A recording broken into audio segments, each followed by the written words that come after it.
और दिल्ली धमाके को लेकर फरीदाबाद से बड़ी खबर। ब्लास्ट में इस्तेमाल उम्र की i20 कार का एक और सीसीटीवी सामने आया। अल-फलाह यूनिवर्सिटी के कैंपस में गाड़ी देखी गई। गाड़ी के यूनिवर्सिटी में आने जाने का सीसीटीवी सामने आया है। 30 अक्टूबर का ये सीसीटीवी फुटेज बताया जा रहा है।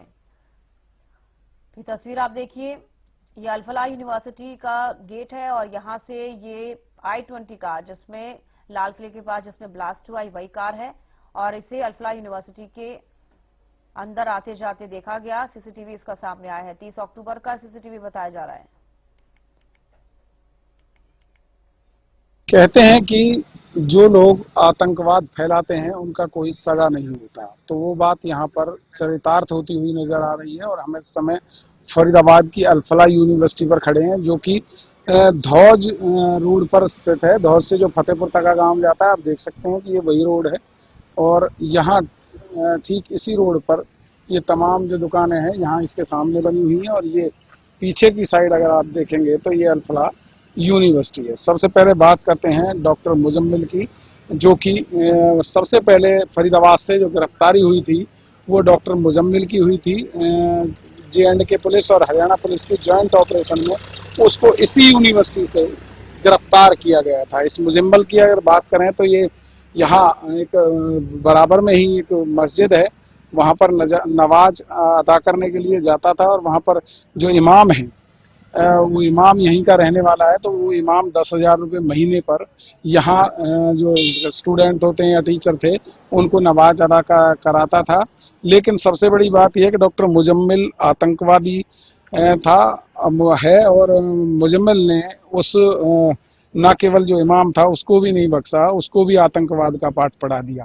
क्योंकि पहले उससे दोस्ती गांठी और उसी दोस्ती गांठने के चक्कर में उसके मकान को किराए पर लिया और किराए पर लेने के बाद उसमें 2900 किलोग्राम विस्फोटक जो है वहां पर रख दिया। इसके अलावा 360 किलोग्राम जो है धौज गांव के एक मकान से जो है बरामद किया गया था पहले, और उसके बाद 29 किलो यहाँ से बरामद किया गया था। उसके बाद डॉक्टर शाहीन साहिदा की बात करें, डॉक्टर उमर की बात करें, या जो और तमाम जो लोग हैं वो इस यूनिवर्सिटी से जुड़े हुए मिले। और लगातार जिस तरीके से जब पुलिस की जांच बढ़ी तो आगे आगे जब जैसे ही दिल्ली में ब्लास्ट हुआ तो उसके बाद जांच का दायरा तेज किया गया और तमाम जो तार हैं वो इस यूनिवर्सिटी से आकर जुड़ते चले गए। और डॉक्टर उमर की बात करें तो धमाके से करीब 10 दिन पहले वो नूहू के एक गांव में जो है एक जगह पर जो है रहा था किराए का कमरा लेकर, और वहीं से वो विस्फोटक लेकर अपनी i20 गाड़ी में दिल्ली के लिए निकला था। ये तमाम जो सीसीटीवी कैमरे हैं उनकी जो फुटेज है वो सामने आती जा रही है। तो कहीं ना कहीं एक के बाद एक तार इस यूनिवर्सिटी से जुड़ते चले गए। और डॉक्टर शाहीन साहिदा की गाड़ी भी इस यूनिवर्सिटी से जो है बरामद की गई थी। और कहीं ना कहीं अल-फलाह यूनिवर्सिटी इसके पूरे लपेटे में आती चली गई। कहते हैं कि जब जो डॉक्टर मुजम्मिल था उसने ना केवल उसको आतंकवाद का पाठ पढ़ा दिया, जो इमाम था वो भी गिरफ्तार है। इसके अलावा जो ये शिक्षा का मंदिर है, शिक्षा के मंदिर में जहाँ तमाम जो बच्चे पढ़ते हैं वो शिक्षा ग्रहण करके और तमाम देश और दुनिया में अपना नाम रोशन करते हैं, लेकिन उसने शिक्षा के मंदिर को भी कहीं ना कहीं आतंकवाद से जोड़ दिया और इसको भी बदनाम करके रख दिया। तो लगातार जिस तरीके से आतंकवाद का गढ़ इस यूनिवर्सिटी को डॉक्टर मुजम्मिल ने और उनके जो साथी उमर है उन तमाम लोगों ने बना दिए। यहीं जो हॉस्टल था बिल्डिंग नंबर 17 है और 13 नंबर उसमें कमरा था, वहीं ठीक उसके बराबर में डॉक्टर उमर का कमरा भी था, डॉक्टर मुजम्मिल का कमरा था। वहीं दोनों बैठ के पूरी साजिश रचा करते थे।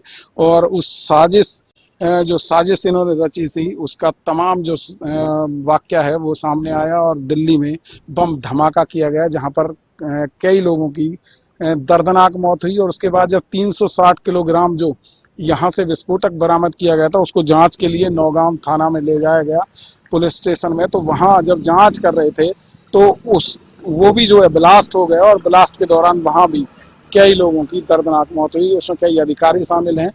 और तमाम जो टीमें हैं वो लगातार, चाहे NIA की बात करें या IB की बात करें या क्राइम ब्रांच की बात करें या हरियाणा पुलिस की बात करें, उत्तर प्रदेश पुलिस की बात करें, J&K पुलिस की बात करें, वो तमाम टीमें लगातार अब इस यूनिवर्सिटी की तरफ उनका रुख है और लगातार यहाँ पर पहुँच रही हैं। और साथ ही इस यूनिवर्सिटी की अगर बात करें तो चाहे जमीन राजस्व की बात करें तो इस जमीन की पैमाइश जो है की गई है और उसकी रिपोर्ट भी आला अधिकारियों को दे दी गई है। साथ ही पॉल्यूशन विभाग की टीमें भी यहाँ पर लगी हुई हैं और लगातार जांच की जा रही है। साथ ही मैं आपको बता दूं जिस तरीके से जो डॉक्टर शाहीन साइद है उसके भी जैश मोहम्मद जो आतंकी संगठन है उसको महिला विंग की जिम्मेदारी दी गई थी और तमाम तरह की बातें जो है सामने आ रही हैं कि महिलाओं को आतंकी संगठन से जोड़ने का काम उसको बड़े पैमाने पर दिया गया था।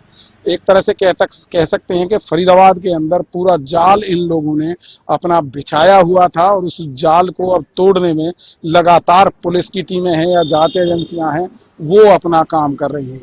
साथ ही मैं आपको बता दूं जिस तरीके से लगातार अब यहाँ पर पहले जो है डॉक्टर मुजम्मल की गिरफ्तारी हुई, फिर अन्य लोगों की गिरफ्तारी हुई और उसके बाद जब दूसरी गाड़ी थी जो लाल गाड़ी इको स्पोर्ट गाड़ी थी उसकी जब तलाश की गई तो वो भी गांव खंदावली में मिली और उसको चलाने वाला जो ड्राइवर था वो यहाँ का कंप्यूटर ऑपरेटर था, उसको भी पुलिस ने धर दबोचा है। उसकी निशानदेही पर वो गाड़ी बरामद की गई थी।